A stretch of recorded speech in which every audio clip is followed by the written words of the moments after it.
I think one of the biggest problems with chronic Lyme patients and why they come to us so late is that their initial labs look great. Their early Lyme tests or ELISA tests or very superficial peripheral Lyme tests, if they've even had them, they're negative. And so don't give up and don't be told that this is all in your head. Um, because the answers are out there. There's so many amazing practitioners, and there's so many treatment approaches and modalities that can work for you. And don't settle. Don't settle for just getting a little bit better, because there's no reason why almost everybody can't get well and fully recovered. Hi, and welcome to the Lyme Bites podcast, where we shine a light on the misunderstood science of Lyme and other vector borne diseases, as well as the truths that many still miss. I'm Dr. Mariah Hinchy, naturopathic physician and fellow of the Medical Academy of Pediatric Special Needs.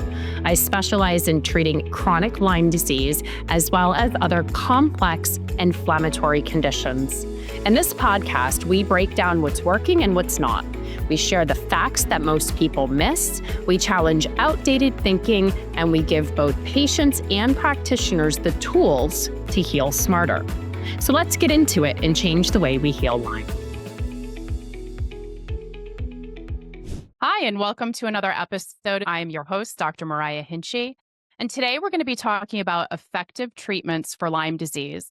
I am so passionate about this topic because there's just so much false information out there regarding the treatment of Lyme disease. And it's not just chronic Lyme disease. It is surprising how many medical professionals out there are treating acute Lyme disease inappropriately. And as you can imagine, this leads to a lot more cases of chronic Lyme disease. So here to navigate this often controversial topic with me is Stephen Harris, MD. And Dr. Harris's father, Nick Harris, actually founded IGeneX Labs, which is the gold standard lab for tick-borne disease testing. And Dr. Harris actually grew up since a teenager being basically immersed in the world of Lyme disease. So without further ado, I'd like to introduce Dr. Stephen Harris, and we're going to jump right into questions because we have so much to talk about. So welcome, Dr. Harris. Thanks for having me. Absolutely. All right. So what would be the primary modalities used to treat Lyme disease? Well, Lyme disease is an infection. So the primary modalities that one thinks about are anti-infectives. Now, when we think of Lyme disease, we think of Borrelia burgdorferi. That's the spirochete that causes Lyme. But there's also the wider topic of the co-infections. So sometimes when I'm talking, just for the rest of this talk, I may be talking about Borrelia. I also may be talking about co-infections as well. But Lyme disease is an infection, and anti-infectives are the way to treat infections. Okay. So let's start with some basic guidelines regarding antibiotics. If you have an acute case of Lyme disease, what is the antibiotic of choice? What is the minimum duration that you feel a patient should be treated? And is there a specific window of time in which antibiotics are most effective, like that they need to be started within? So in acute Lyme, when the tick is feeding on the host, us, Borrelia gets transmitted and it disseminates very rapidly through our bloodstream, into our tissues, even into nervous tissue, very rapidly. So the quicker that one can get on antimicrobials, antibiotics, the more chance they're going to have of completely eradicating this so it doesn't become a chronic infection. Now, within a day, 2 days, 3 days is optimal, but really within 2 weeks of the initial infection, one really needs to be treated. And if you're treated in that window, it's more than likely, at least 70% likely, that with proper treatment, high enough doses, long enough treatment, that you're going to prevent these infections from becoming chronic. Many times it's interesting that you don't even need to treat the co-infections if you can treat Lyme disease early enough, because your immune system will be able to prevent those from actually hanging on. Uh, Interesting. Yeah. So is it 14 days, 21 days, 30 days? Like, is there a minimum that you would recommend or you would treat your own patients with? Again, with an acute tick bite, saying that you got them on the proper antibiotic within the first 48 to 72 hours. So if there's confirmed Lyme, whether the tick comes back positive, if Hmm. the tick's been tested, or if someone has early manifestations such as a bullseye rash, or has PCR positivity, because you're not going to get an immune response, an IgM immune response for at least 3 weeks. So if you Hmm. know that you're dealing with an acute case of Lyme, I'm going to treat those patients for 6 weeks or until symptoms are gone. Now, I'd say the very minimum that I would treat them if there were other reasons, if people have very sensitive gastrointestinal tracts, if they have mast cell issues already, if they have other confounding infections or other things going on that prevents them from taking full doses of antibiotics, I'll go as low as 2 weeks, but 2 weeks, I start getting nervous. 3 weeks is better. 6 weeks is optimal for acute Lyme. Uh, so 6 weeks is I believe is optimal. Okay, great. And what about for chronic Lyme disease? Are there a certain combination and or minimum duration? I mean, obviously, people who have been treated for years and decades, right? But I mean, what would be the minimum amount of time that you would imagine somebody with chronic Lyme disease to need to be treated for, and with what? Unfortunately, the database doesn't give us great guidelines here. There's no hard and fast rules on how long someone needs to be treated. The strategy that's worked the absolute best actually comes from Joe Burrascano, showed through lots of display that 2 months past the resolution of symptoms and the absence of positive tests suggesting active infection is how long one should treat.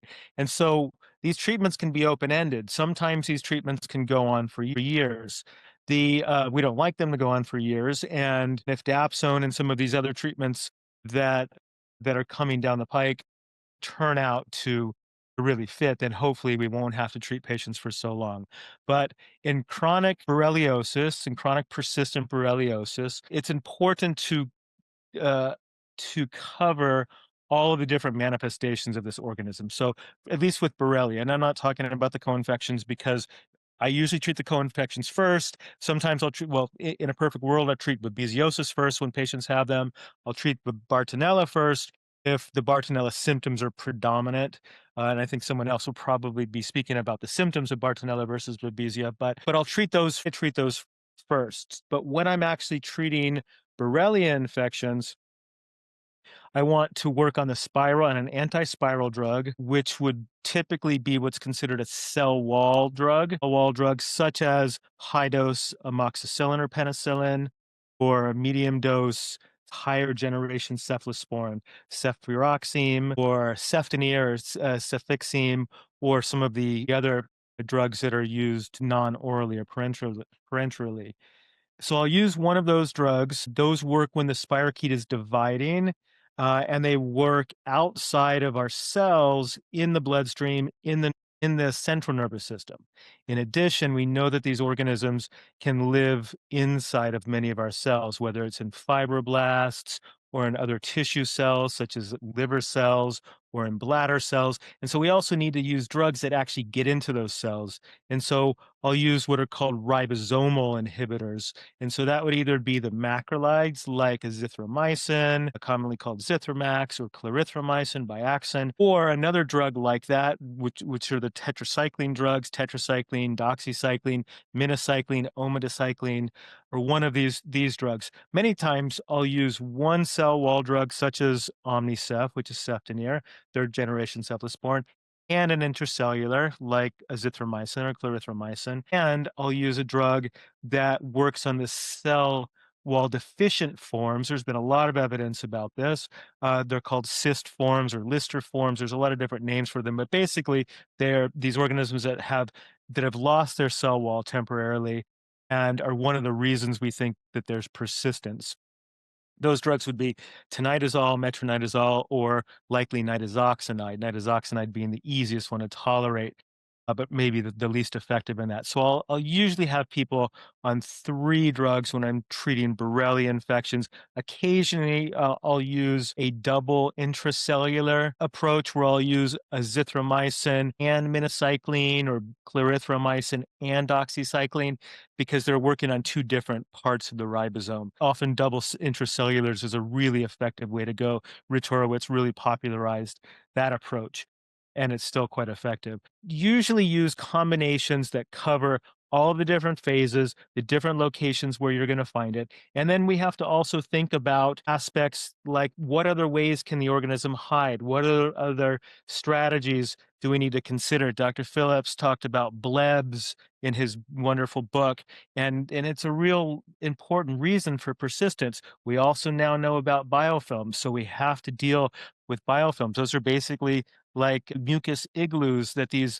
colonies of organisms can live inside and be protected from some of these antimicrobial treatments. Right. And it's important to note too, like we can't just do one and then the next and then the next. Like we can't chase it. It's like these have to be kind of taken all together at the same time, correct? Are you ready to revolutionize your approach to diagnosing and healing complex chronic inflammatory illnesses in both adults and children? The Lyme Bites Symposium is your gateway to cutting edge education, groundbreaking research, and innovative therapeutic solutions. Join us at Lyme Bites Symposium at the Fort Lauderdale Marriott, Pompano Beach Resort and Spa. Lyme Bites is the premier functional medicine conference on complex chronic infection-driven inflammatory illnesses. This year's meeting is jam-packed with leading industry experts discussing long COVID, mycotoxin illness, PANS pandas, as well as Lyme and other vector-borne diseases. This conference will arm you with the knowledge, clinical pearls, and practical solutions that you can implement immediately into your practice Monday morning that will literally change your patients' lives and get them on their path to true healing. So join us at Pompano Beach or virtually from anywhere. Register now at lymebites.com. That's LYMEBYTES.com.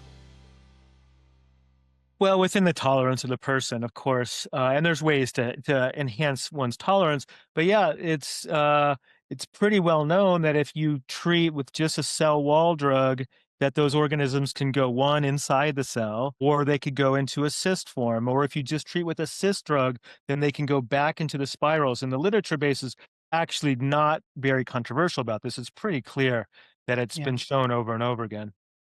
Okay. Well, thank you. So, how important do you think using a multidisciplinary approach is when treating Lyme disease? I've learned over 25 years that it's really the only way with chronic Lyme. Acute Lyme, you can be much more isolated in your approach. With chronic Lyme, every system of the body can be affected.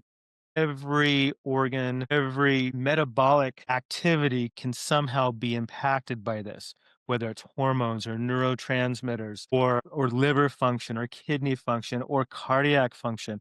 So everything needs to be addressed. And so a multidisciplinary approach is remarkably important. We have to protect someone's gut. We have to make sure that we have high enough doses to address the infections. We need to deal with the die-off that happens when we treat effectively and these organisms die and we create this big immune storm. We have to be able to allow patients' bodies to detoxify through kidneys or through liver and stool and through sweat. So we have to work at so many different levels. We also have to protect people's tissues and we have to support people's tissues. We have to support nerve sheaths and cell membranes. And so there's so many different aspects to dealing with chronic infection that there's no way to do this without a multidisciplinary approach. Right. So, that being said, what role would you say natural remedies or various herbal medicines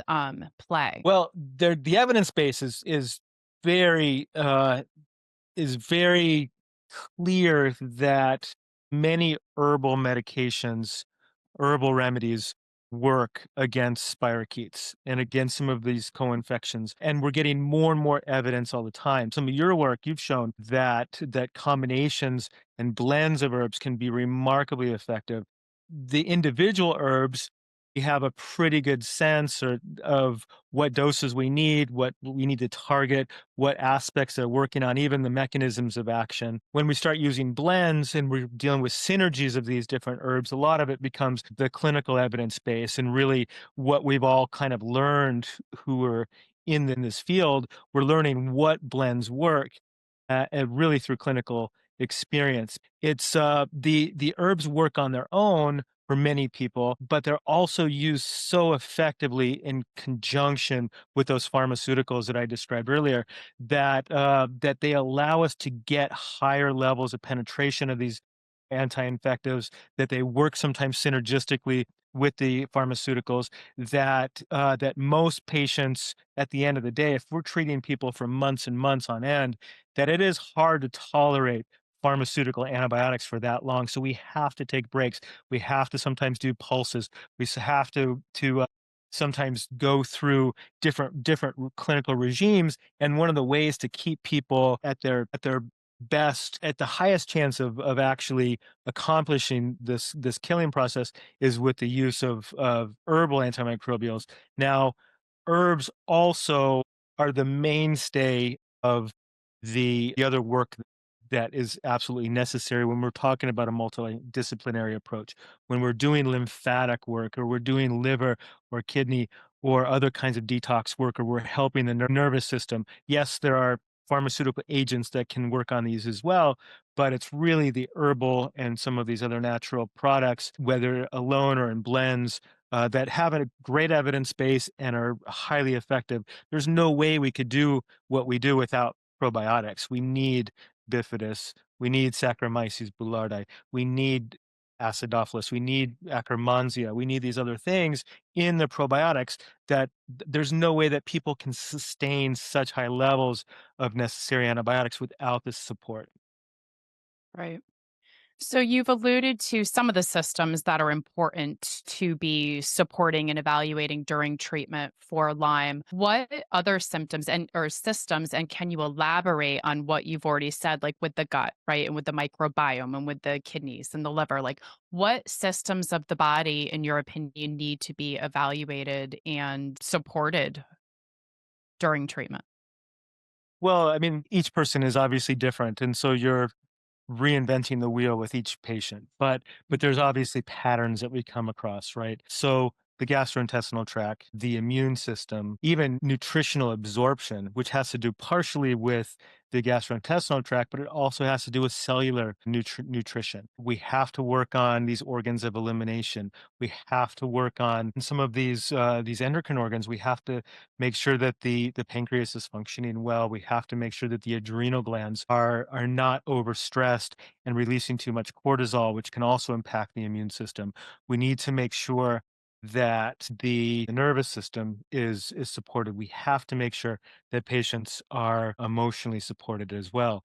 And so every system of the body is involved here, and every part of the body can go wrong. All of the sensory organs, the eyes, the ears, smell, taste, all of these things. The lymphatic system, which is both immune and detox, is highly impacted. The skin is highly impacted. So our microbiome is one of the most important players when we're dealing with a chronic infection that needs chronic anti-infective. So the musculoskeletal system, I didn't even allude to that yet. And that's probably one of the largest, most impacted systems for all of the infections and for all of some of the side effects of the drugs as well. But we have to make sure that the tissues and the joints and the bones are all addressed. The hematopoietic system, we have to make sure that the spleen and the liver and the kidneys again and the blood itself is addressed. Every system is involved. It's amazing to me. Yeah, when it has the ability to infect every single cell in the body, right? It's going to affect every single system. I often find that whether it's a genetic weakness or previous injury or what have you, it's part of like why every patient's presentation is different because somehow this organism knows how to go to that vulnerable, weak spot in the patient. It has this organism is very complicated. This spirochete is very complicated. It its dumb cousin syphilis was complicated enough. And this genome is so much more complicated with the plasmid DNA, with the genomic DNA. It's a survivor. It's one of the older organisms on the planet, and it knows how to survive. It knows how to use our body against us. It knows how to confuse and evade the immune system. There's not a lot of organisms per in this infection when you talk about it in terms of bacterial terms. Like one organism really packs a punch, but it also can evade the immune system. It can live inside cells. It doesn't like oxygen, so it goes away from the bloodstream where most of the medicines go. It's a survivor in every sense of the word. So, with that being said, and keeping in mind the treatments that we've talked about so far, are there alternative or adjunctive treatments that you recommend to your patients or that you think are really helpful in helping to heal the patient from Lyme disease? So I just wrote a book about this actually, and so I talk about that a lot of those, and I think it's important also um, to describe the difference between adjunctive and alternative as well, right? Adjunctive treatments are things that are supportive treatments. They're things that you're going to do with your main focus. You're working on killing the organism. You're also working on decreasing in the inflammatory response. You're often having to decrease a mast cell reaction and other forms of immune overreactivity. Your immune system often overreacts because it's underperforming, and so it's going almost compensating for what it can't do right. It's going to overcompensate in those places, and so you have to address that. Otherwise, patients just can't sustain the treatment, and you have to back off. You have adjunctive treatments include doing herbal and exercise, herbal supports for kidneys and livers, and exercise so people sweat, or going into a sauna to allow some of these other toxicants to get out of the body. And so adjunctive treatments are really crucial in order to properly treat chronic infection. Alternative treatments, some of the adjunctive treatments are alternative treatments, but when I think of alternative treatments, I think of really important and promising and often very helpful treatments that maybe have an evidence base but aren't really considered standards of care yet. And that could be things like hyperbaric oxygen. There's studies that show that it works against spirochetes, but it's still considered an alternative treatment. Plasma exchange pheresis or plasmapheresis. It's a treatment, but it is still an alternative treatment in many ways. Ozone is a treatment, different kinds of energetic treatments, and heat treatments. All of these can be considered alternative treatments. Many of them are very useful and have their place. Even things like apiotherapy, like bee venom therapy, can be really helpful in its place, but they are alternative treatments and often not necessarily the mainstay, and definitely not the place that I would go first, but they can be very supportive, and they could be alternative. Some of these alternative treatments could be an adjunct also to the mainstay of what we're trying to accomplish here with using the proper anti-infectives that we know should work. And we're learning more all the time. There's new drugs on the horizon all the time, and those are increasing our database. And I also think that many of these alternative treatments are contributing to the database too, as more of us are using them. Yeah. And I would imagine a lot of these alternative treatments that you're talking about too can oftentimes help to alleviate symptoms. Like they might not be getting to the actual root cause, but can be effective in helping to decrease pain, for example, right? Or increase energy. On that note, can you talk a little bit about how you balance symptom management versus treating the underlying cause? Are you suffering from Lyme disease or another complex chronic illness and aren't sure who to trust when it comes to herbal supplements? Hi, I'm Dr. Mariah Hinchy, founder of Lyme Core Botanicals. As a naturopathic physician specializing in complex chronic infection-driven illnesses like Lyme disease, I needed herbal medicine I could truly trust. That's why I formulated Lyme Core Botanicals, where our herbal tinctures are handcrafted in small batches right here in Connecticut. We use the whole herb, never isolates, to preserve the full spectrum of medicinal compounds. Every single step from sourcing to extraction is done with precision to ensure maximum purity, potency, and consistency. These are the same herbal formulas I use to heal myself and have used for years to help my patients and family members heal too. And now I'm making them available to practitioners and patients everywhere. Lymecore Botanicals, herbal medicine you can trust from a doctor who lives this work. Learn more at Lymecore Botanicals. That's LYMECORE.com. Yes, I thank you. I can. However, again, each person is different, right? What I wrote in the book is really about an order of treatment. In fact, the book's called The Order of Treatment. And just to refer to it, you have to, in order to accomplish the goal of eradicating the infection, you have to decrease the patient's initial inflammatory response in order for the treatments to work. You can't, if someone who's already very inflamed, you can't increase their inflammation without giving them some relief. So you have to stop that inflammatory cascade first. I feel that you have to decrease the that hyperreactive load and response, whether that means decreasing mast cells by using various antihistamines, whether they're herbal or pharmaceutical, but overall just decreasing that hyperreactivity that prevents you from getting anywhere. So that's the first step. And then I think that there's several different agents, both pharmaceutical and natural, that you need to allow the body to start receiving treatments, whether you're using hormonal treatments to help that happen, like oxytocin, or you're using things like low dose naltrexone, or you're using other things to just to give the body a chance to start assimilating and tolerating many of the treatments that you're going to use. Then you need to really make sure that the body is nutritionally supported. The body has to be strong enough to be able to go into battle. And so whether that's using phospholipids like fats, or B vitamins, or or amino acids, or other electrolytes, the body needs to be nutritionally replete.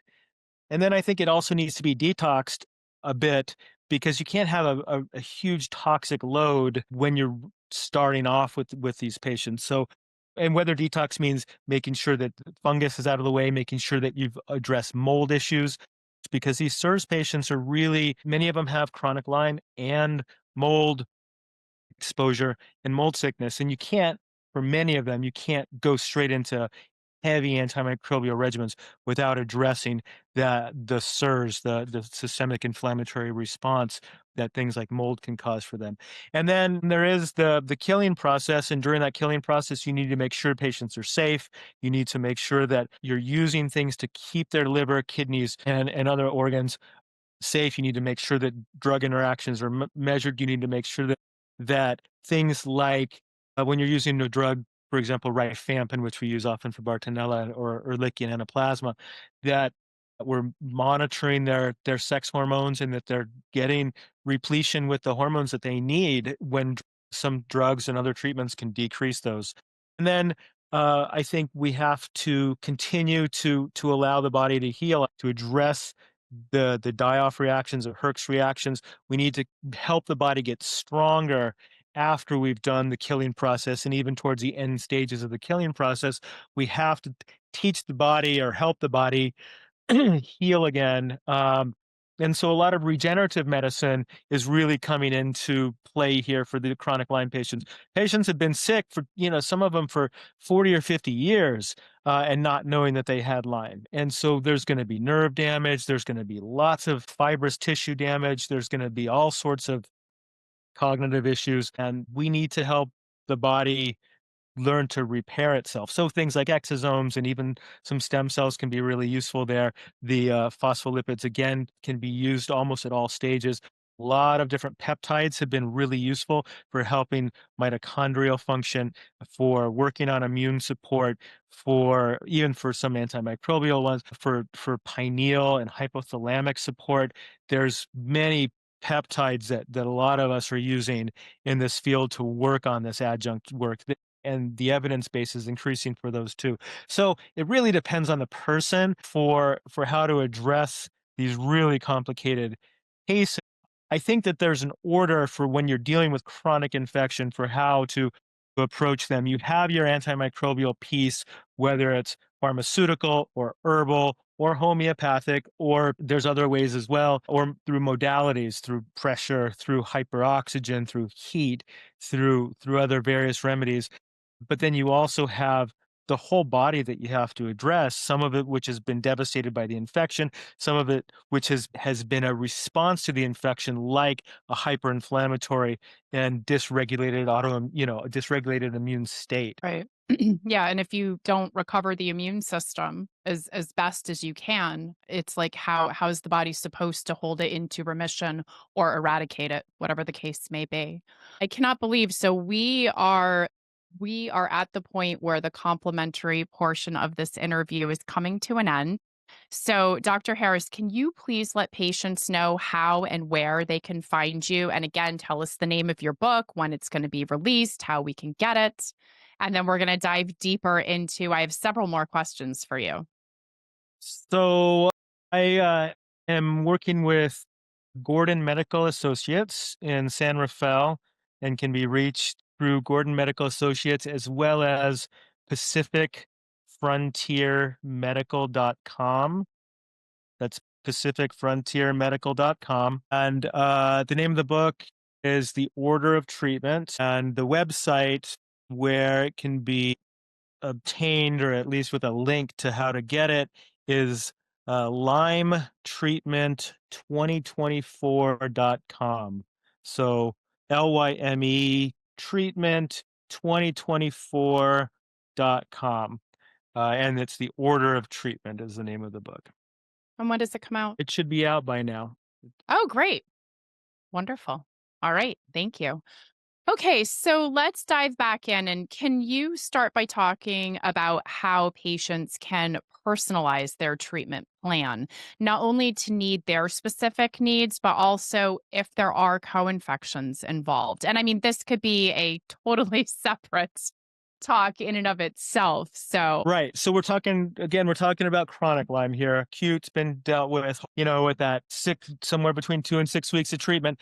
That did the trick. So these are the chronic patients who either weren't treated initially properly or didn't know that they had diagnosis. And so really what you have to do, I think, first is you need to look at the infections. What infections are you dealing with? And so I'll look at both use direct tests as well as indirect tests. I'm sure other speakers have discussed this. Direct tests, you're looking for the organisms themselves. Indirect tests, you're looking for antibodies or T cells or other secondary evidence that the infection is there. So you're looking, I think it's important to look for for Lyme, for Borrelia infections, and maybe even doing strain and species analysis. So knowing if it's a European strain, knowing which European strain or species, and or knowing even which strain you're dealing with. If it was from North America, and then there's other strains and species throughout the rest of the world too. So there might not always be overlap in the testing. So depending on where someone's been bitten, that needs to be considered pretty significantly. So, but at least doing testing through a reputable lab with antibodies, I would at least do a Western blot or an immunoblot, something that has all of the bands, not just the ones that you see in New Lyme. And then I would do a PCR or test like PCR. I would look for Bartonella infections. I would look for Babesia infections. You can do RNA testing on those as well as DNA testing, as well as antibody testing, as well as T cell testing. And I would look for Babesia, Bartonella, Ehrlichia, as well as Anaplasma. Those are white blood cell infections. They're usually easier to treat if you know that you have Lyme. You're usually treating them along the way, not necessarily. And if it's a really classic case of Ehrlichia, that can be quite severe, and then you need to treat with the appropriate treatment. But I'm going to usually test for those as well. I'm also going to look at viral exposure. I'm going to look at see if there's active infections for viruses, many of the usual suspects, such as human herpes 6, such as herpes simplex 1 and 2, Epstein-Barr, Coxsackie viruses, parvoviruses, and others. I'm going to look at probably a cytokine panel looking at someone's immune system.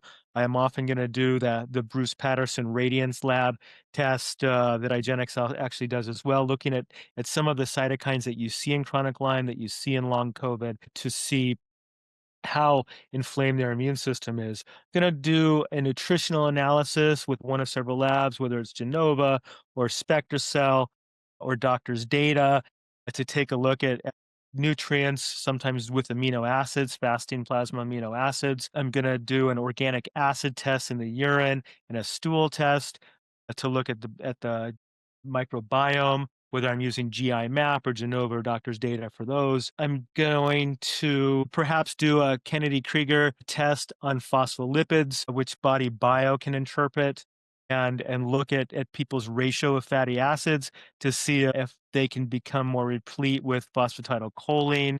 Perhaps look at adrenal function with a saliva test. I'm definitely going to do first morning blood tests for cortisol, for hormones as well. But I'm also going to do saliva and urine tests for those. And there's several labs that I like, US Biotech and ZRT. I may do food allergy testing. I may do mast cell testing to evaluate. I'm going to maybe look at heavy metals as well here. And I'm definitely going to do some mold testing, whether I'm using something like Real Time Labs or another lab with a glutathione challenge to see a mycotoxin release. It's not a perfect test, and you have to use that in time and in context. But I'll do that with like a Shoemaker panel, which would be a TGF beta 1 and an MP9, looking at VIP and MSH. And a lot of these markers, TGF beta 1, C4A, a lot of these markers that you see when there's a lot of inflammation from either actinomyces or from mold. I may do a Genie panel, which is a specialized transcriptomics test for mold. That's usually a secondary test that I'm going to do. And then there's a whole host of other specific tests. I mean, there's a bunch of mitochondrial tests. There's some seahorse testing, which is actually just a research test now. I'd love to do more metabolomics. Metabolomics is the hot topic, and how to do precision medicine. It's looking at metabolites that you make. So and depending on the company, you can do hundreds to thousands of different metabolites. And it's really where we need to go for precision medicine with the metabolomics, where we can also look at genomics, and of course, and we can look at transcriptomics and even a methylomics, which is methylation of the genes. That's still not quite as accurate as some of the genomics and some of the other proteomics and things like that we're testing, but it's really promising because methylation, we're finding, is everything. Like, we all have some of our genes are going to show that we have propensity for disease, but it's only if those genes are actually on or off is that going to actually show if those genes actually matter to us. And so that's where methylation comes into play often. And then I'm probably going to do other methylation panels. I may do things that look at reduced and oxidized glutathione and all of the precursors to that. And so there's almost no end to the things that we can do, looking at how well someone is functioning, whether it's from a infectious, immune, a mitochondrial, and other energy-based and biome approach. Yeah, and I didn't even say that, doing your typical rheumatological panels and your typical IBD panels and your CBCs and your panels that are your clotting coagulation panels can be remarkably useful and helpful, and actionable. And then there's the imaging process too, that even though PET scans don't have the evidence base yet to give us the information we need, we can infer a lot from PET scans. SPECT scans are still the gold standard, but PET scans are very exciting, especially what tracer we're using in the PET scans. So there's a lot of imaging that's very exciting. All of this diagnostic information is what I think that you use for precision medicine. There's a lot of options out there. There's so many tests out there. And I think, for patients listening, there's so much to do and it can be overwhelming. And I think this is why you really need to make sure that you have a practitioner that knows what they're doing and knows how to do a really, really good history and practices functional medicine so that they can listen and determine like which of these tests are necessary in your particular case and helping to bring back balance and proper functioning into the body so that you have the best chance.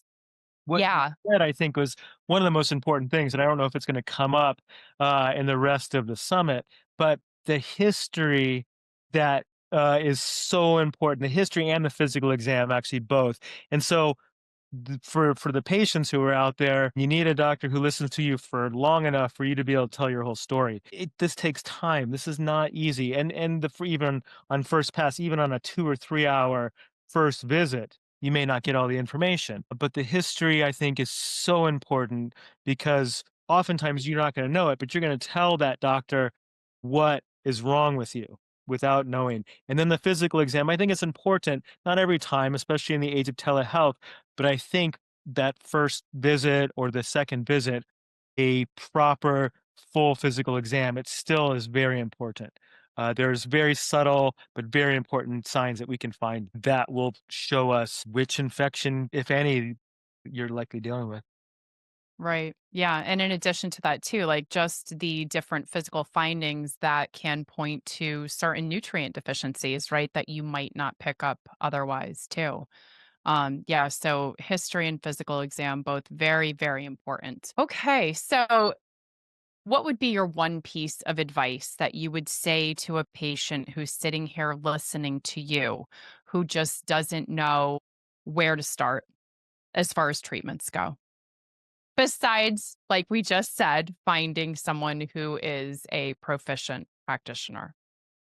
Trust your own experience too. Trust that what you are experiencing and feeling is real. Because I think one of the biggest problems with chronic Lyme patients and why they come to us so late is that their initial labs look great. Their early Lyme tests or ELISA tests or very superficial peripheral Lyme tests, if they've even had them, they're negative. And so don't give up and don't be told that this is all in your head. Um, and because the answers are out there, there's so many amazing practitioners, and there's so many treatment approaches and modalities that can work for you. And don't settle for just getting a little bit better because there's no reason why almost everybody can't get well and fully recovered. Yeah, I believe that too. If you truly feel like you're not being heard and like your concerns are not being taken seriously, find somebody that you have a good rapport with and someone who is listening to you. You have to believe that you're going to get better to get better. I agree. I totally agree. Absolutely. And the other thing at the end of the day is even if you don't believe that you're going to get better, hope that you'll get better. So the hope is actually probably as important as everything else because when there's hope, there's still light, and there's still possibility. But when there's no hope, it's really hard, even if the right treatment is hitting you in the face. But if the right treatment is, you're not going to even necessarily get better from it. So the hope is all important in my opinion. Any new promising treatments out there that you know about that you can share? Well, there's several. I think there's the Dapsone protocol, which is going to be talked about if it hasn't already. Disulfiram is an exciting protocol. These are both antimicrobials. There's phage therapy. Martha Clokey in the University of Leicester in England is doing some incredible work on phage therapy and phage diagnostics. There's new antimicrobials that are coming out. There's always new peptide research that's showing how well these things work. There's a lot of very smart, very dedicated people working on this. This infection and the whole chronic Lyme disease, it's changing, it's shifting the paradigm for how medicine in this day and age is thought about. It is truly a paradigm changer. And so when you have money and dedication and patients who are still not better, there's so much room for new knowledge and discoveries. So it's a very exciting time. The biggest problem is that the naysayers and the doctors and the some of the academicians and some of the folks who don't believe that chronic infection or even that chronic disease is really an issue. And don't look at the interconnectedness of the body and the interrelatedness of all of our systems and how one aspect of the imbalance can affect so many other parts of our body. Yeah, it's amazing. And I think once you actually understand like the pathophysiology of the infection and what it does to every system of the body, you can apply that to a lot of the chronic diseases that we deal with. So it's just really, really eye-opening, and hopefully more practitioners and researchers and, dare I say, politicians start paying attention and, really start taking this seriously and doing as much as we possibly can about it. But, for now, my mission, as I know one of yours is too, is just to try to get anyone and everyone to listen out there. So thank you so much for joining us. And it was a pleasure to interview you. Thank you. Thank you very much. And we'll see all of you on our next edition. If this episode gave you an answer, brought you new insight, or made you think differently, subscribe to the Lyme Bites podcast and share with someone who's ready to take control of their healing journey. And if you can, please leave a review. It helps others to find the show. Thanks for listening, and we'll see you next time.